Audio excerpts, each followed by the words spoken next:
Canadian football is a magic show, a century-old spectacle, grown men battling to cross a line drawn in the dirt. It is a game filled with heroes, great players and great teams, bringing championship pride to their faithful fans. The field is a battleground where skill and determination are the tools of the trade. It is a game that has grabbed the nation by the heart. An annual struggle becomes an epic battle as teams fight for the ultimate glory, the chance to hold the Grey Cup and become forever known as a champion.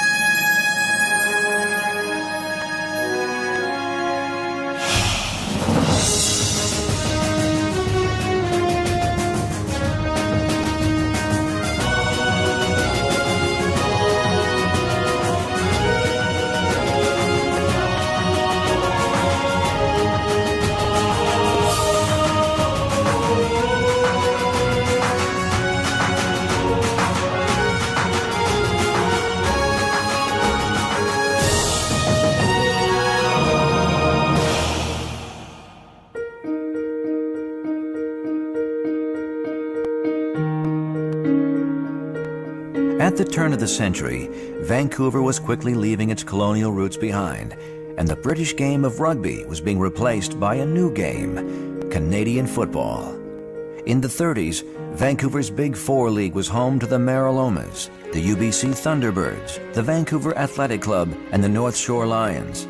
The professional game grew in popularity across the nation, and in 1954, Vancouver's football fans had something to cheer about.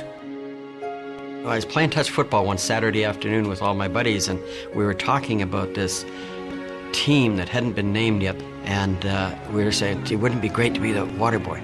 So I played hooky from school and went down and applied for the water boy's job.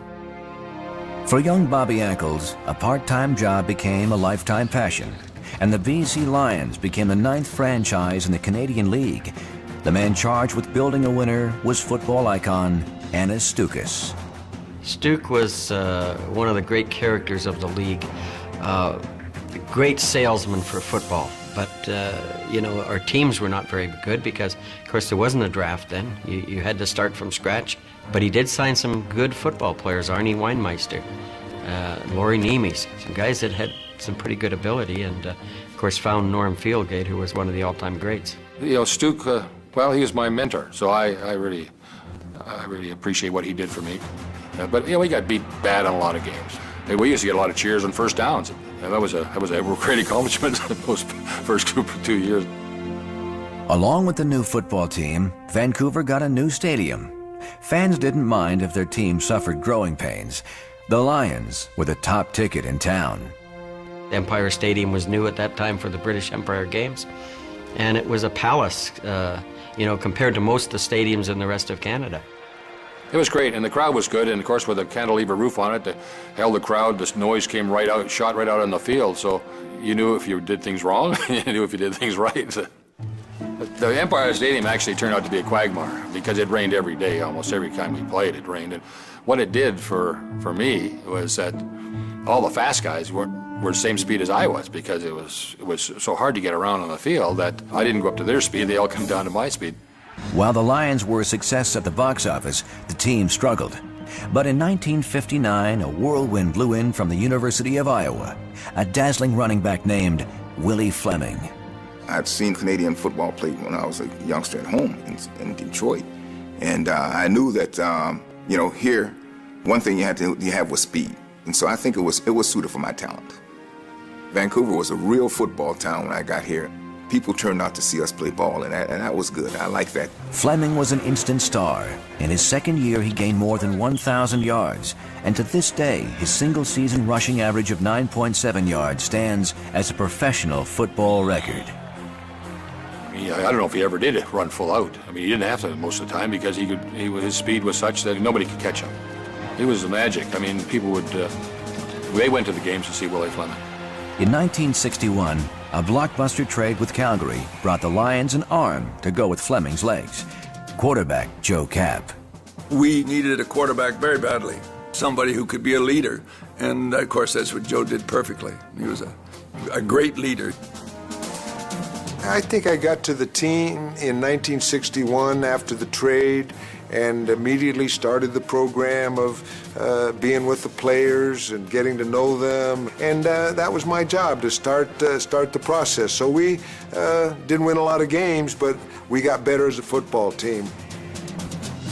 Joe was the leader. He was the leader of our ball club. Joe did most of the talking for us. He was outspoken, wasn't afraid of anything, he loved playing football, and I'll play with him anytime. He would do anything to get the pass off down the field.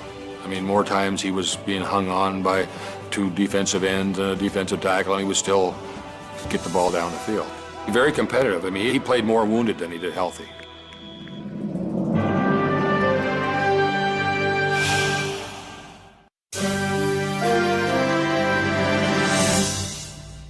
In the early 60s, the Lions showed signs of improvement. With a solid base of Canadian players and some of the best American talent money could buy, things were looking up for Coach Dave Scrine. At that time, we could compete with the salaries being paid in the U.S. I mean, we signed Tom Brown, who was the top choice in the United States.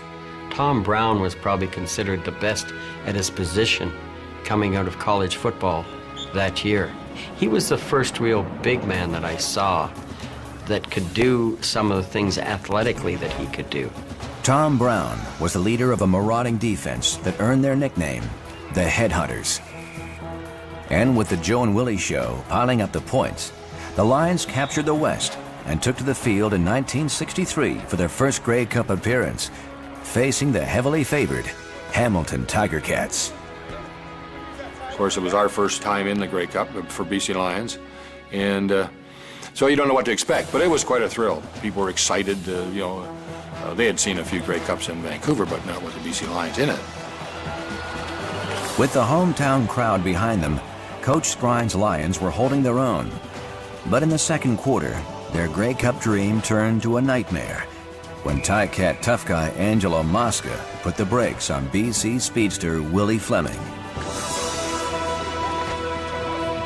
Willie had a habit of going wide and cutting back against the grain.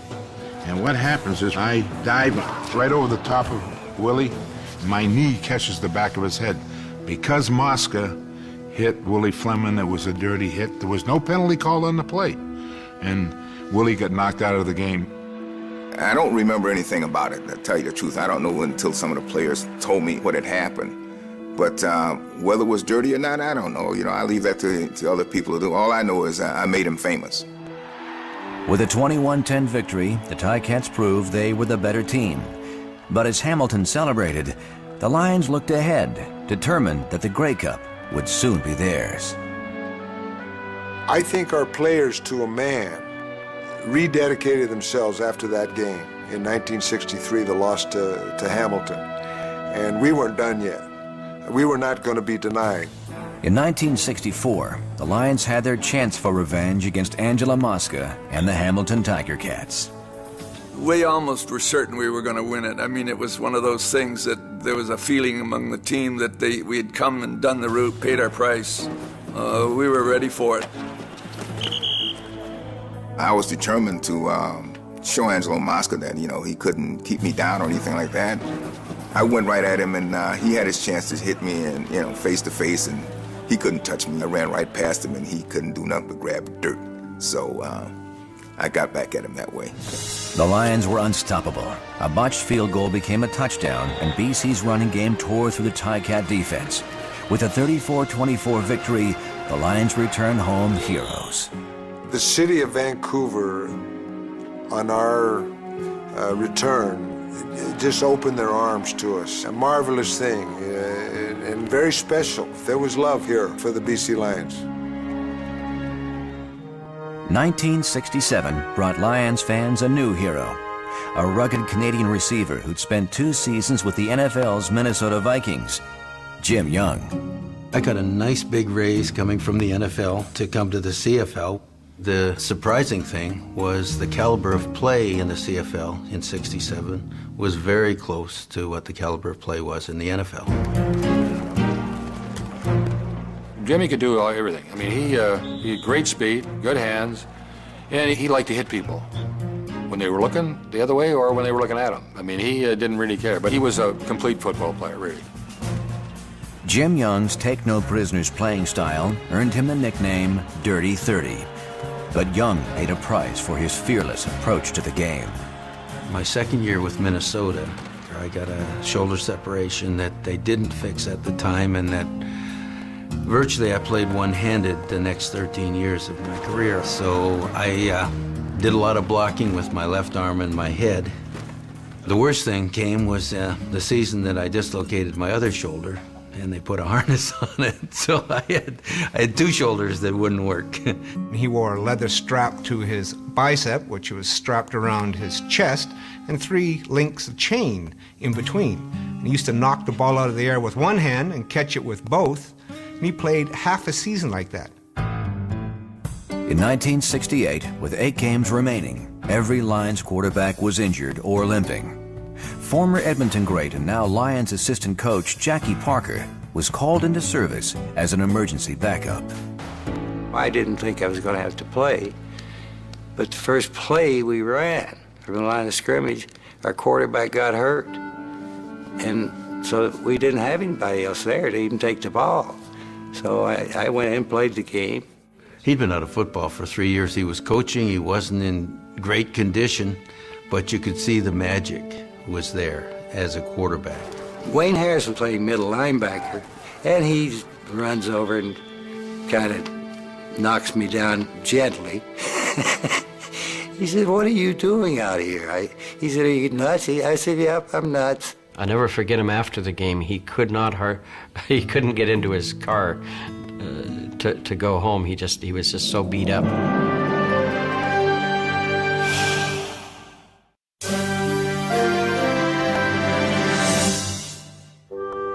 In 1970, Empire Stadium was fitted with artificial turf. While it looked like an improvement, appearances can be deceiving.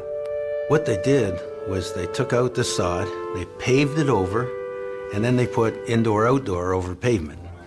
At least that's what it looked like, and that's what it felt like. Playing in Empire Stadium was like playing between parked cars. I'm snapping one day and I'm looking down at the turf, and there's paint. There's green paint on the field, and I scratch away at the green paint, and there's black asphalt. That's how they used to repair Empire Stadium. They used to spray the asphalt with green paint, and that's what we played on. It was a tough field. The early 70s were turbulent times for the Lions, on and off the field. All-star Bill the Undertaker Baker was recruited to deliver law and order to Coach Eagle Key's squad. He said, "You're no longer the Undertaker, you're the caretaker. This team has got a lot of problems." And boy, he ever right. It was just the wildest bunch of guys in the world.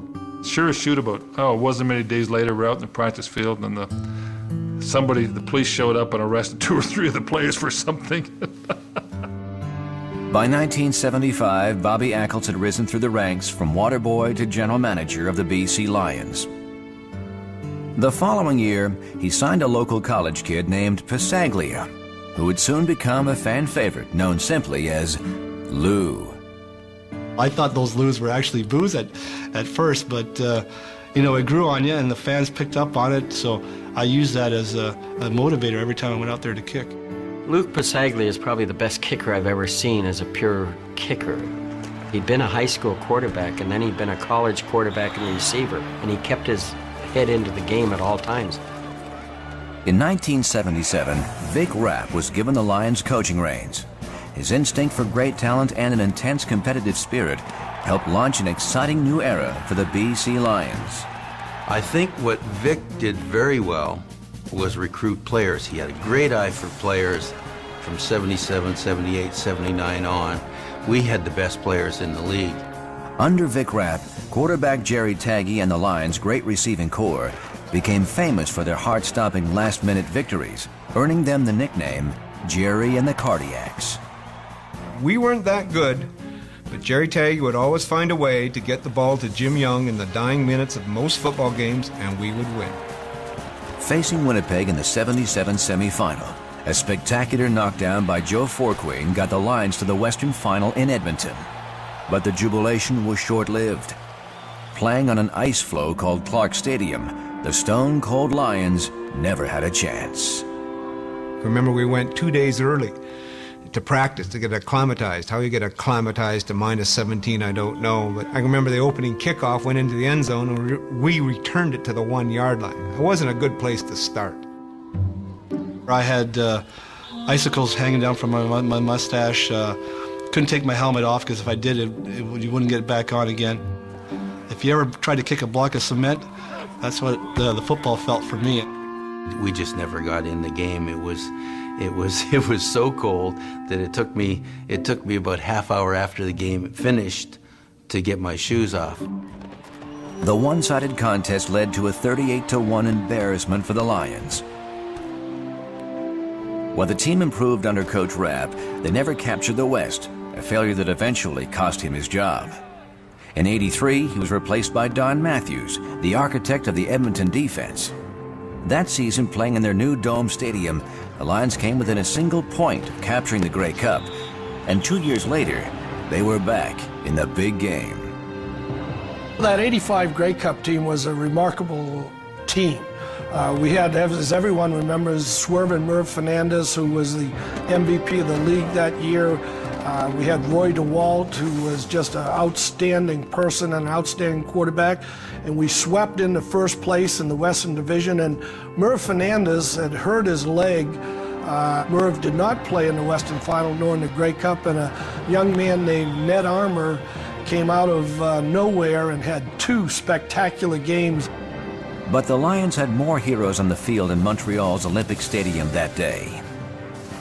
As the Leos faced the Hamilton Tiger Cats, college quarterback turned kicker Louis Passaglia picked the perfect moment to use both legs.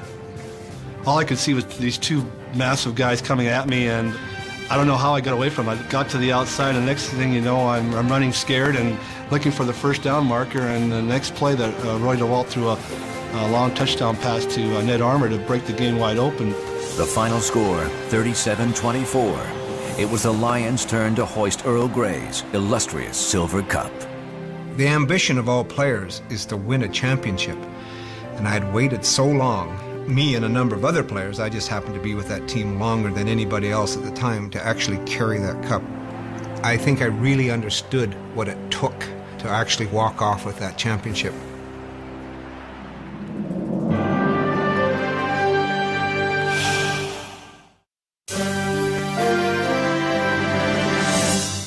In 1986, Bobby Ackles left BC for the NFL.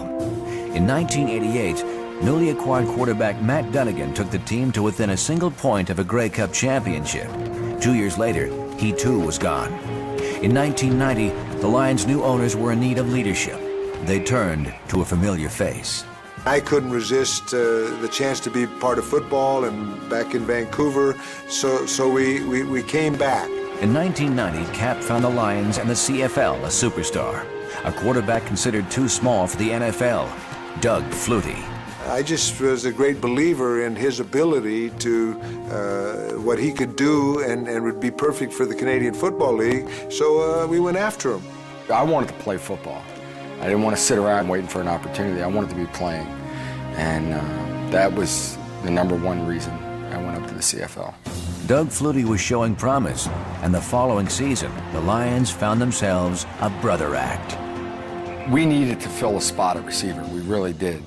And when we had a chance to sign Darren, he deserved to be in the NFL. And then he comes to the BC Lions, and people are saying the only reason he's coming up is because he's my brother. When I got to BC, that was one of the toughest times of my career, getting up there and having people think I was there because I was Doug's younger brother, but yet it motivated me also. In 1992, Doug Flutie moved on to Calgary. 2 years later, the Western Final became Doug versus Darren as the Fluties met head-to-head. With the clock running down, BC quarterback Danny McManus and Darren Flutie dug deep and struck gold. We had Darren Flutie doubled on 3rd down and 8, And guess who they throw the ball to? Darren Flutie, and we're being doubled, and he catches the ball. If I'd have thrown that 9 out of 10 times, I don't know if he would have caught it. But this one time, he was able to go up in between two guys and bring the ball down. With Calgary ahead by 5 points, the last play of the game was another McManus to Flutie miracle. I didn't see who caught it, but I assumed it had to have been Darren. With his knack for making the big play at the big time, I just had a feeling, and sure enough, I see Darren with the ball in his hands and gave him a big hug. You know, I'm just kind of in a haze that we just accomplished this thing as a football team, and I'm off to my celebration, and of course he's off to think about what could have been. But there was an even bigger challenge waiting back home. The 1994 Grey Cup game was not merely BC versus Baltimore. It was Canada versus the USA. As a team, the BC Lions, it pumped us up more than anything because not only were we playing for the Canadian Football League, we were playing for Canada, period. To see the fans all waving Canadian flags, to see guys like Vic Stevenson and Rob Smith tearing up while the national anthem's being played, it's just an atmosphere that can never be duplicated again.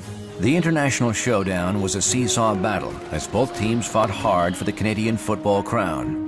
With the score tied, the last play of the game belonged to Louis Passaglia as BC lined up for a 38-yard field goal attempt.